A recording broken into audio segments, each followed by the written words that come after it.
The first thing I noticed was the shoes. He'd come home from work, kicked them off by the door like always, except they weren't the brown leather ones he'd worn that morning. These were new, Italian, the kind of shoes a man buys when he wants to be looked at, not when he needs to walk into a meeting. I was standing at the kitchen island chopping bell peppers for fajitas, and my hands just sort of paused on the knife. 11 years of marriage teaches you to read a room before anyone says anything, and the room was already telling me something. "You're home early," I said. That was it. Just the sound. He was scrolling through his phone, and his jaw had that tight set. It gets when he's rehearsing words in his head. My husband's name is Hunter.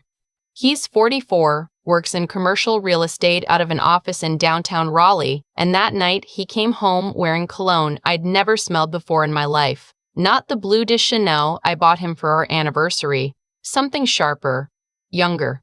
The kind of scent that walks into a room before the man does. I'd been married to him since I was 26. I'm 37 now. We have one daughter, Hazel, who's 9, and a golden retriever named Pumpkin, who at that exact moment was lying under the kitchen table chewing on a rawhide bone, completely unaware that the floor was about to fall out from under all of us. "Don't make dinner for me tonight," Hunter said. I kept chopping. "Why not? I'm going out." "Okay." I waited. He didn't elaborate, so I did. "With who?" He looked up from his phone for the first time since walking in. And here's the thing that still sits in my chest like a splinter, even now. He didn't look guilty. He looked annoyed. Annoyed that I'd asked. Annoyed that I existed in the kitchen as an obstacle between him and whatever was about to happen. "Sloan," he said. I set the knife down very carefully on the cutting board. Sloan was the new agent at his brokerage, 28 years old. I'd met her once at the company Christmas party in December, and she'd shaken my hand with the kind of bright, performative warmth that women give to other women whose husbands they're already thinking about. I'd brushed it off at the time. I'd brushed off a lot of things at the time. "You're going to dinner. Alone. With Sloan." "Don't do this." "Don't do what?" He sighed. He actually sighed at me, like I was the one being unreasonable. "Don't turn this into something. We're getting drinks. She wants my advice on a deal. At 7 o'clock on a Tuesday. Yes, at 7 o'clock on a Tuesday. In the cologne you bought today." He froze for half a second. I watched it happen. Then he tried to laugh it off, this little dismissive puff of air through his nose. "I'm not doing this with you." I picked up the knife again. Not because I was going to do anything with it. I'm not that kind of woman, never have been. But because my hands needed something to hold. The peppers were still sitting there in their neat little strips. I'd cooked dinner for this man almost every night for over a decade, and I suddenly couldn't remember why. "Hunter." My voice came out softer than I meant it to. "Are you sleeping with her?" He didn't answer. He walked over to the kitchen island, picked his keys up off the marble, and looked at me with an expression I'd never seen on his face before. It wasn't anger. It wasn't even shame. It was something worse. It was permission. He'd already given himself permission, and he was waiting for me to give him mine. "You know what your problem is," he said. "Everything in this house is the same every day. Same coffee, same conversations, same boring routine. I come home and I already know exactly what's going to happen for the rest of the night. I'm 44 years old. I'm not dead yet." There it was. I'd heard versions of that speech in movies and on talk shows and in the whispered confessions of my friends' divorces, and I always thought, if a man ever said that to me, I'd lose my mind. I'd throw things. I'd scream. I'd cry into the carpet. I didn't do any of that. I just stood there, and something inside me went very, very quiet, like a radio being turned all the way down. And in the quiet, I could suddenly hear my own thoughts again for the first time in years. "Don't wait up," he said, and he walked out the door. I stood in that kitchen for a long time after his Audi pulled out of the driveway. The peppers had started to dry out on the cutting board. Pumpkin came over and pressed his head against my knee, because dogs always know. I reached down and scratched behind his ear without really looking at him. Then I walked into the home office and opened the bottom drawer of the filing cabinet. 6 months earlier, I'd started noticing things. The way Hunter's phone was always face down on the nightstand now. The hotel charge on the Amex from a Tuesday in March when he'd told me he was at a property in Charlotte. The receipt I'd found in his jacket pocket when I went to take it to the dry cleaner. A steakhouse, 2 entrees, 2 cocktails, and a dessert with 2 spoons. At first I'd told myself I was being paranoid. That's what women like me do. We talk ourselves out of what we already know because the knowing is too expensive. I'd given up a teaching career when Hazel was born. We'd moved twice for Hunter's promotions. My entire 401k had been rolled into our joint account when we bought the house in 2019. I had let my whole life get woven into his, thread by thread, because I'd believed that's what marriage was supposed to be. But somewhere around month 4 of the lies, something in me had stopped being paranoid and started being the researcher. I'd opened a P.O. box in a strip mall 3 towns over. I'd started a separate Gmail account, a separate Google Drive, a separate everything. I'd downloaded every joint statement going back 5 years. I'd photographed his receipts when he left them in his pants. I'd taken screenshots of the credit card alerts that came to my phone, alerts he didn't even know were turned on because he'd set them up 6 years ago and forgotten. I had a lawyer. Her name is Diane, and she works out of an office on Glenwood Avenue, and I'd been meeting with her every other Thursday during my lunch break for 2 months. Hunter thought I was in a book club. I'd already gotten the offer. That part nobody knew. Not Diane, not my sister, not Hazel. 3 weeks earlier, my old principal from the elementary school where I used to teach had reached out on LinkedIn. The district was opening a new STEM enrichment program for grades 3 through 5, and they needed a coordinator. Salary, benefits, the whole thing. $68,000 to start, which isn't a fortune, but it was mine. I hadn't responded yet. I'd been too scared. I sat down on the floor of the office with my back against the filing cabinet and I called my sister. Her name is Tessa. She lives in Asheville, 3 hours west, and she answered on the second ring because she always does. He just told me he's going to dinner with her, I said. Tessa didn't say anything for a long second. Then, okay, I'm coming. You don't have to. I'm getting in the car. I'll be there by 10, I cried then. Not loud. Just this hot, leaky thing that happens when somebody loves you and you've forgotten what that feels like. After we hung up, I went back into the kitchen. The fajita peppers were ruined. I scraped them into the trash, washed the cutting board, and started moving. I called Diane first. She picked up even though it was after office hours because she told me she would. I told her what had happened and she said 3 words. Pull the trigger. I told her I was ready. She said she'd file in the morning. Then I emailed my old principal. Yes, I'd love to take the position. Can we set up a call this week? Then I went upstairs to our bedroom, the one Hunter and I had picked out the paint color for together. A soft gray called Mineral Deposit, which in retrospect should have been a sign, and I started packing his things. Not all of his things. Diane had been very specific about this. You don't throw the husband's stuff onto the lawn in North Carolina. You don't change the locks on the marital home. You don't do anything that looks crazy in front of a judge. But you can pack a suitcase of his clothes and his toiletries and leave it by the door, and that is what I did. I took the family photos off the mantle too, not to throw them away, just to put them in a box in the closet, because I didn't want to look at them anymore that night. Tessa got there at 9:45. She walked in carrying a tote bag with a bottle of wine and a box of Kleenex and a printout of every joint asset I'd sent her over the last 6 months, color-coded by tab.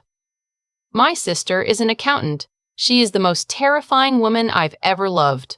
Hazel was at a sleepover at her friend Margot's house.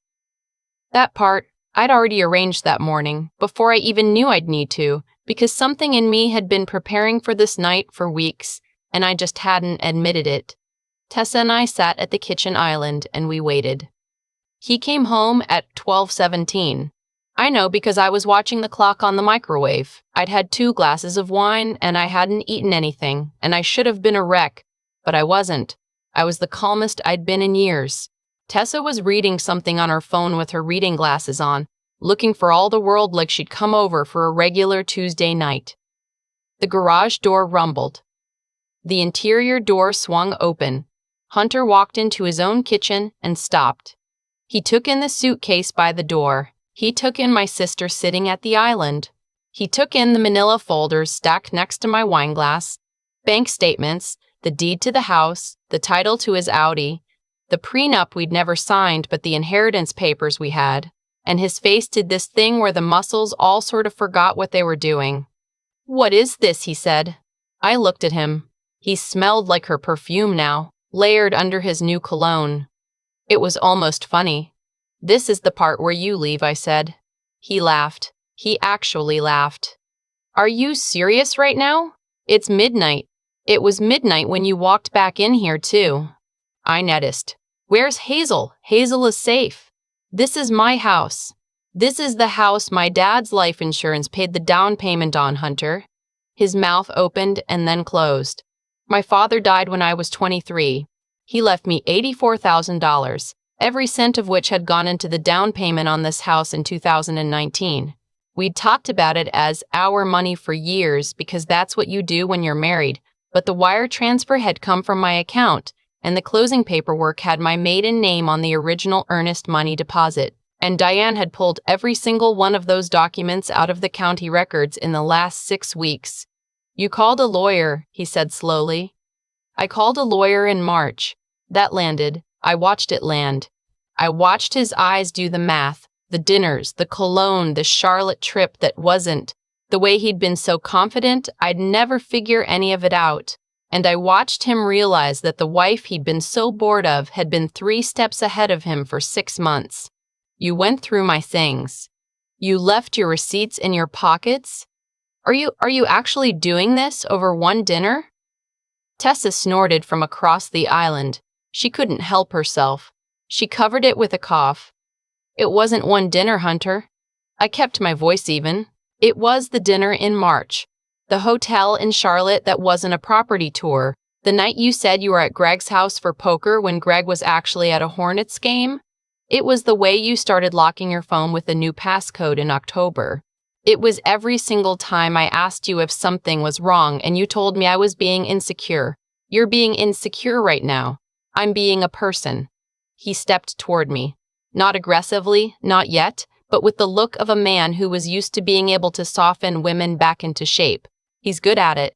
He spent 11 years getting good at it. I used to call it his negotiator face, because it was the face he used to close real estate deals, and I'd thought it was charming when he turned it on me. "Honey," he said. "Honey, listen. I had a few drinks. I went too far. I shouldn't have said what I said. We don't need to do this." I looked at him. "There's a suitcase by the door," I said. "It has enough for 4 days. My attorney's name and number is in the front pocket. Tomorrow morning, she's filing for divorce, and tomorrow afternoon, I'm going to start the paperwork to refinance this mortgage in my name only, which I can do because of how the original deed is structured. You're going to stay at the Marriott on Hillsborough Street tonight because I already called and they have a room. We can talk about everything else through Diane." His face changed. I'd never seen it happen that fast. "You don't get to do this." "I already did." "Where am I supposed to go? Hazel's room?" "I'll sleep in Hazel's room." "No, you won't. This is my goddamn house." Tessa stood up. She is 5'3" and weighs maybe 120 pounds, and she is genuinely the most intimidating person I've ever met. Because she's an accountant, and accountants don't bluff. "Hunter," she said, "get in the car." He looked at me. He waited for me to back down, because that's what I'd done for 11 years. Every fight, every cold shoulder, every time he made me feel small at a dinner party in front of his coworkers, I had been the one to walk back. I was a master at walking back. I'd built a whole identity around it. I didn't walk back. "Take the suitcase," I said. "Please?" He took the suitcase. He stood at the door for a long moment with his hand on the knob, and I thought he might say something cruel, something to take with him so he could feel like he'd won. But he didn't. He just left. The door closed quietly behind him, which was almost worse than a slam.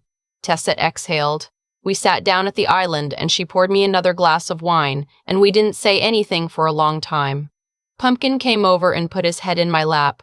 "You okay?" she finally asked. "No," I said, "but I will be." The next 3 weeks were a blur of paperwork. Diane filed on a Thursday morning. By Friday afternoon, Hunter had hired his own attorney, a guy named Brett who Diane said was all bark, and the negotiations started.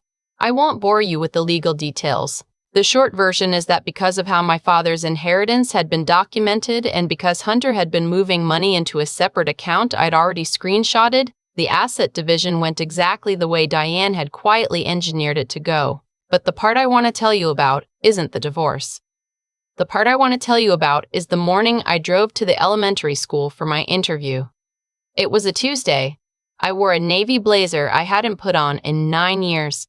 I sat in the parking lot for 10 minutes before I went in because my hands were shaking, and I called Tessa and she said, "You taught 3rd grade for 4 years and you were the best teacher in that building. Get out of the car." So I got out of the car. The interview was fine. The interview was more than fine. I got the job offer on the drive home.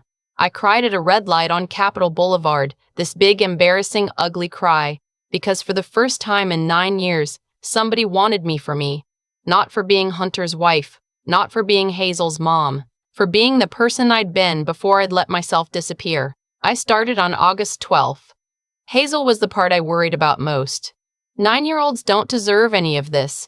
The night I told her that Daddy wasn't going to be living in the house anymore, she cried and then she got very quiet and then she asked if Pumpkin was still going to be hers. I told her yes, of course, always. She said okay.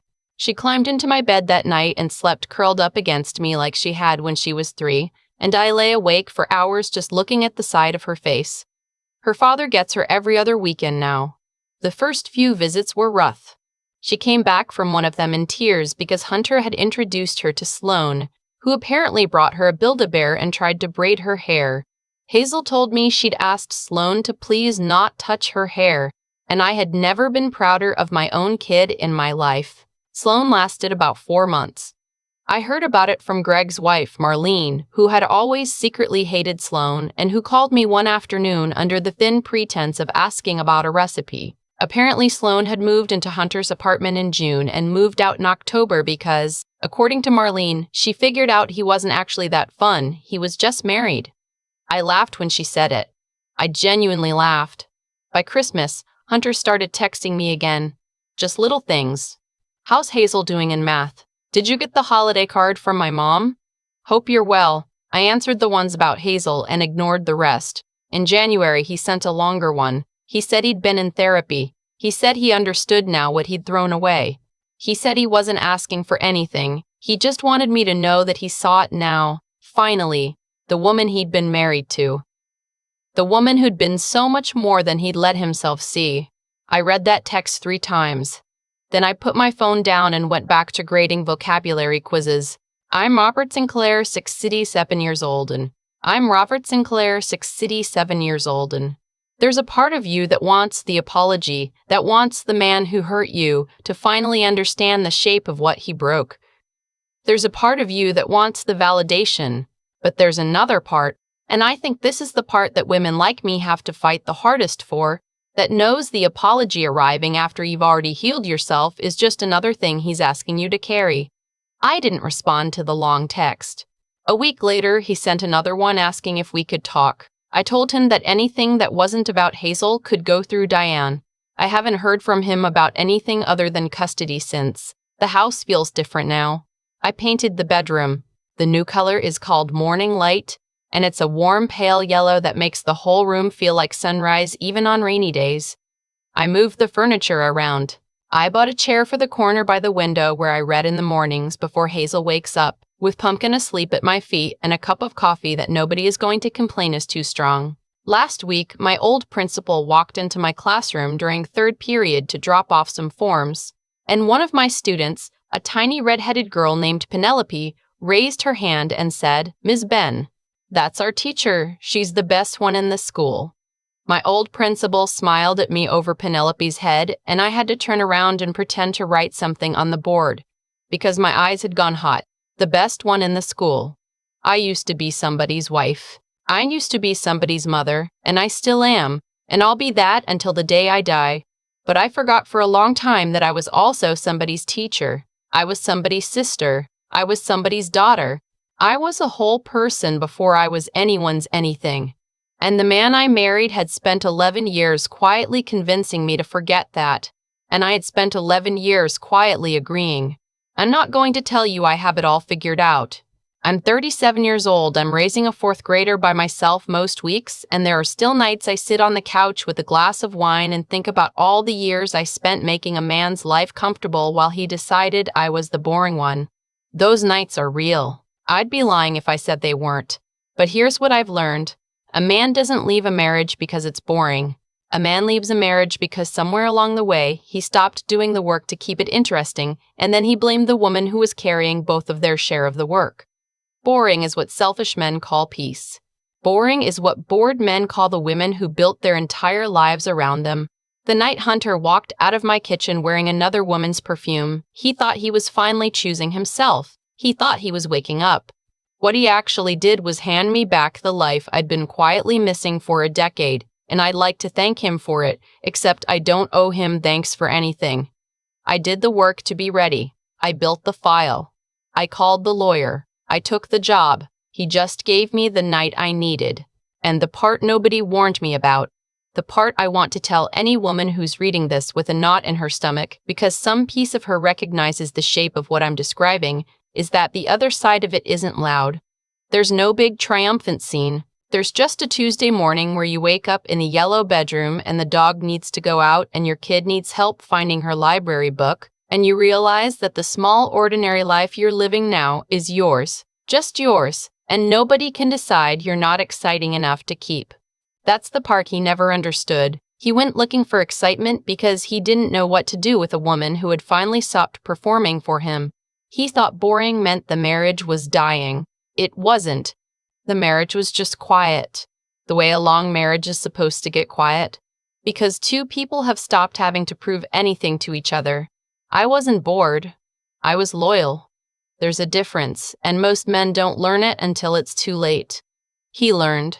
My hope, for the next woman's sake, he remembers. The thing nobody tells you about a moment like the one I had in my kitchen that night is that it doesn't actually start there. It starts years earlier, and all the small choices you don't think are choices. The time I stopped applying for teaching jobs because Hunter said the commute would be hard on Hazel. The Christmas I let him pick the paint color for our bedroom because I was too tired to argue. The dinner party where he made a joke at my expense. And I laughed along because that was easier than the silence that came afterward when I didn't. Every single one of those moments was a small deposit into the version of me he eventually got bored of. I helped build her. I can't pretend I didn't. And I think that's the part of this story I want any woman reading it to actually hear, because it's the part that took me the longest to forgive myself for. A man like Hunter doesn't appear out of nowhere on a Tuesday night in new cologne. He's the result of 1,000 quiet permissions, most of them given by the woman who loves him. Cause and effect doesn't care about how good your intentions were. If you spend a decade making yourself smaller to keep the peace, you will eventually become the size he stops noticing. That's not a punishment. That's just gravity. But the same law works in the other direction, and that's the part I didn't understand until I was sitting on the floor of my home office at 9 o'clock at night with my back against a filing cabinet. Every time I'd photographed a receipt, every time I'd opened a separate Gmail, every Thursday lunch I'd spent with Diane instead of giving up, every time I'd looked at that job offer and not deleted it even though I was terrified, I was making deposits too. Into a different woman, the one who was waiting for me on the other side of the worst night of my life. I didn't survive that night because I was lucky. I survived it because I'd been quietly preparing for 6 months while telling myself I was just being careful.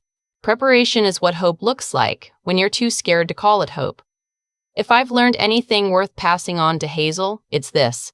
Be honest, even when honesty costs you the comfortable version of your life, because the dishonest version is going to cost you more. It's just going to charge you in installments. Be smart enough to keep records, keep friendships, keep one thing in your life that has your name on it and nobody else's, and be strong enough to stand in your own kitchen at midnight and say the word no without softening it into a question. Hunter didn't lose his marriage because he went to dinner with Sloane. He lost it because he'd spent 11 years assuming I'd always be there to lose. And I didn't get my life back because he left. I got it back because, somewhere along the way, I'd stopped waiting for his permission to take it.